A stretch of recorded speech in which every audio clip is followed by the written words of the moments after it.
Hello friends, welcome to pro of YouTube channel. UPSC CSAT 2023 का हम question देखेंगे। Question कर रहा है कि etch digit of a 9 digit number is 1। Okay, कह रहा है कि 9 डिजिट का एक नंबर है और उसके हर एक जो डिजिट है वो 1 है, यानी नंबर जो होगा वो इस तरीके से होगा 1 2 3 4 5 6 7 8 एंड 9। ये हमारे नंबर फॉर्मेशन हो गया जो कि 9 डिजिट का है और इसके हर एक डिजिट जो है वो 1 है। आगे कह रहा है क्वेश्चन में कि it is multiply by itself, यानी इस नंबर को फिर इसी नंबर से मल्टीप्लाई किया जा रहा है, यानी फिर एक 9 डिजिट का नंबर होगा जिसका ईच डिजिट 1 होगा, यानी 1 2 3 4 5 6 7 8 9। ये हमने नंबर हो गया। अब इस दोनों नंबर को जब हम मल्टीप्लाई करते हैं तो इसका जो रिजल्टेंट आएगा उसका सम क्या होगा, ये क्वेश्चन पूछ रहा है। कह रहा है कि what is the sum of the digits of a resultant number, यानी जो रिजल्टेंट नंबर आएगा उसका सम कितना होगा। ओके, ये हमें फाइंड आउट करना है। यूपीएससी 2-3 क्वेश्चन इस टाइप से डालता है जो टेक्निकल होते हैं। ओके, अगर ऐसे क्वेश्चन होते हैं तो इस क्वेश्चन का आपको पहले पैटर्न समझना होगा कि इस क्वेश्चन का पैटर्न क्या होगा। ओके, जैसे यहाँ पे डायरेक्ट पूछ दिया है कि 9 डिजिट का नंबर है और जिसके हर एक डिजिट 1 है, तो पहले आप पैटर्न समझिए कि अगर हम 1 डिजिट का नंबर लेंगे तो उनका पैटर्न क्या होगा। फिर 2 डिजिट का अगर हम कोई नंबर लेते हैं जिसका हर एक डिजिट जो होगा वो 1 होगा, फिर हम 3 डिजिट का नंबर लेंगे जिसका हर एक डिजिट क्या होगा 1 होगा, फिर 4 डिजिट का लेंगे जिसका हर एक डिजिट क्या होगा 1 होगा।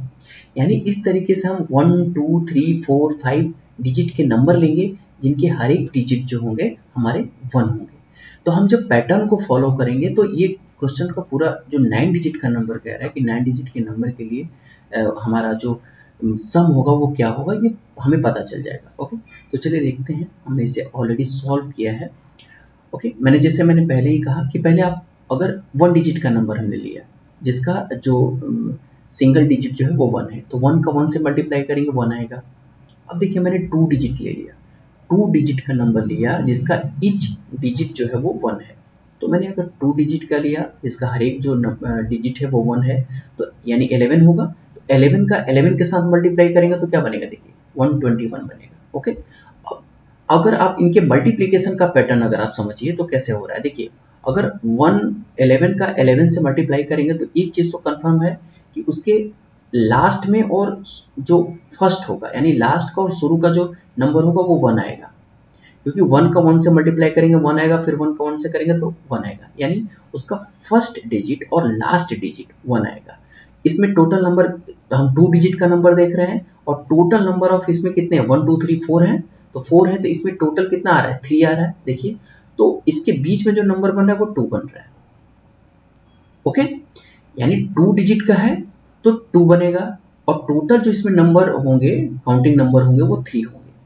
अब 3 वाले पे समझिए, यानी 3 डिजिट वाले पे अगर आप गेस करिए कि अगर हम 3 डिजिट का नंबर लेते हैं और उसके जो ईच डिजिट है वो 1 है और हम मतलब 111 को 111 का फिर मल्टीप्लाई करते हैं, यानी हमने 111 3 टाइम्स लिया, फिर 111 को 3 टाइम्स लेकर दोनों को एक साथ मल्टीप्लाई किया। तो इसके पैटर्न को समझिए क्या, अगर मान लो मैं सपोज करते हैं हमें इसका मल्टीप्लिकेशन नहीं पता है, अब मैं इसे निकालूंगा कैसे। आप देखो इसका फर्स्ट जो टर्म होगा वो 1 होगा और लास्ट जो टर्म होगा वो भी 1 होगा। ये मैं ठीक है, हम पैटर्न से समझ रहे हैं कि लास्ट और 1 और जो फर्स्ट होगा वो 1 1 होगा।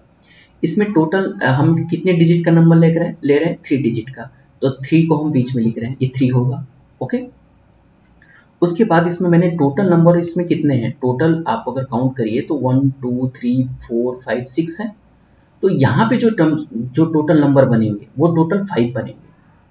ओके, यानी n माइनस 1 होगा, तो n माइनस 1 तो टोटल 6 है, तो 6 माइनस 1 करेंगे तो आपका कितना आ जाएगा 5 हो गया। अब अगर हमने मिडिल टर्म्स में यहाँ रखा आपका 3 को, ये 3 हमारा बना, मैंने जैसे पहले बताया कि 3 कैसे हुआ। अब यहाँ से काउंटिंग शुरू करिए, ये कितना 1 2 3 आ गया, फिर 3 से अब 2 1 हो गया, ये बनेगा इसका सम। यानी अगर 3 डिजिट का कोई नंबर लेते हैं जिसका हर एक नंबर जो है वो 1 है, तो उसका जो मल्टीप्लिकेशन होगा, यानी खुद इन दोनों नंबर को अगर आप मल्टीप्लाई करते हैं तो उसका जो सम होगा, सॉरी, जो मल्टीप्लीकेशन होगा यानी रिजल्टेंट नंबर जो होगा वो इतना आएगा, ये आएगा। ओके, इसी तरीके से 4 वाले पे समझिए। अब देखिए 4 का है, हमने 4 डिजिट का नंबर लिया। 4 डिजिट के नंबर में अगर हम, यानी हमने जो 4 डिजिट का नंबर लिया, तो यहाँ पर एक चीज तो कंफर्म है कि यहाँ पे जो मिडिल टर्म होगा वो 4 आएगा। तो टोटल नंबर इसमें कितने हैं? 8 है। 8 है तो यहाँ कितना बनेंगे टोटल नंबर? 7 बनेंगे। n-1 जो मैंने पहले कहा, n-1 बनेगा, यानी n-1 बनेगा। तो मैं आपको एक बार इसे बना के दिखाता हूँ कि कैसे होगा, ये नंबर आएगा।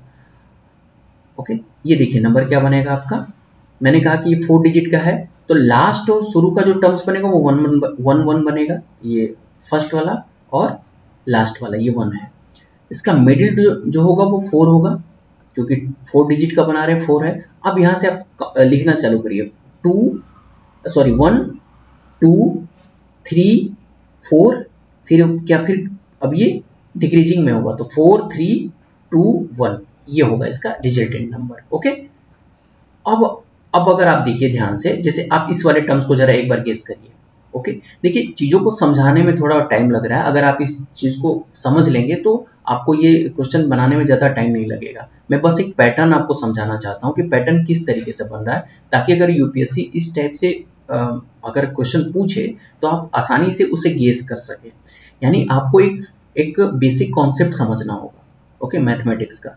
अब अगर यहाँ पे समझिए कि इन दोनों, अगर हम इस नंबर के यानी 3 डिजिट के नंबर का अगर हम सम निकालें, यानी इसका सम निकालें तो कितना होगा। देखिए क्योंकि 3 डिजिट का नंबर है, तो 3 डिजिट के नंबर को देखिए ये कितना है, अगर सम करें तो 3 + 3 + 3 = 9 आएगा। यानी आप सम करिए, एक 3 तो ये बना मिडिल टर्म्स का, फिर 2 और 1 3 होगा, इसका एक 3 बना, फिर 2 और 1 इसका 3 बना, तो 3 3 3, यानी अगर 3 डिजिट का नंबर लेते हैं और उन दोनों को मल्टीप्लाई कर रहे हैं तो इसका सम जो होगा 3 + 3 + 3 = 9 बन रहा है। उसी तरीके से 4 डिजिट का नंबर अगर हम ले रहे हैं तो यहाँ जरा पैटर्न समझिए। मिडिल टर्म्स हमारा 4 आया था, तो 4 + 4 + 4 कितनी बार करना होगा? 4 डिजिट का लिए तो 4 बार करना होगा, 4 टाइम्स करना होगा, तो कितना हो जाएगा? 16 आएगा। ओके, सिमिलरली मैंने 5 टाइम्स का लिया है, जैसे मैंने अभी कहा। मैं एक बार फिर से समझा देता हूँ कि 5 टाइम्स को आप कैसे निकालेंगे। देखिए 5 टाइम्स के लिए आप करेंगे क्या कि मैंने कहा कि पहले तो आप लास्ट में फर्स्ट और लास्ट को आप 1 कर लीजिए, 1 कर लीजिए। आप 5 टाइम्स का निकाल रहे हैं, यानी 5 डिजिट का निकाल रहे हैं। 5 टाइम्स इट मींस आप 5 डिजिट के नंबर का निकाल रहे हैं, जिसका जो ईच डिजिट है वो 1 है, और उसको खुद से यानी इटसेल्फ अगर मल्टीप्लाई करें तो उसका सम कितना आएगा, यानी उसके रिजल्टेंट का सम कितना आएगा।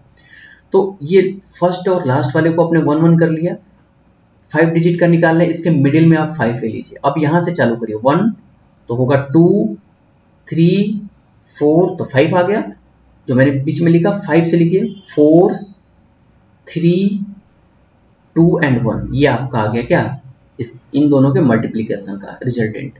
अब अगर इनका रिजल्टेंट आ गया, आप आराम से सोचिए कि इनका पैटर्न कैसे चल रहा है। इनका पैटर्न, ये बीच वाला मिडिल टर्म है 5, तो आप देखिए 5 तो 1 हो जाएगा, प्लस यहाँ देखिए 4 और 1 करें तो ये 5 होगा, 3 2 होगा यहाँ से तो 5 होगा। ओके, फिर यहाँ देखिए कितना होगा, 4 और 1 करें तो फिर इधर 5 हो गया, फिर इधर देखिए 3 और 2 करें तो ये कितना होगा, 5 होगा। यानी 5 को मैं कितनी बार लिखना पड़ा, 1 2 3 4 5 टाइम्स लिखना पड़ा।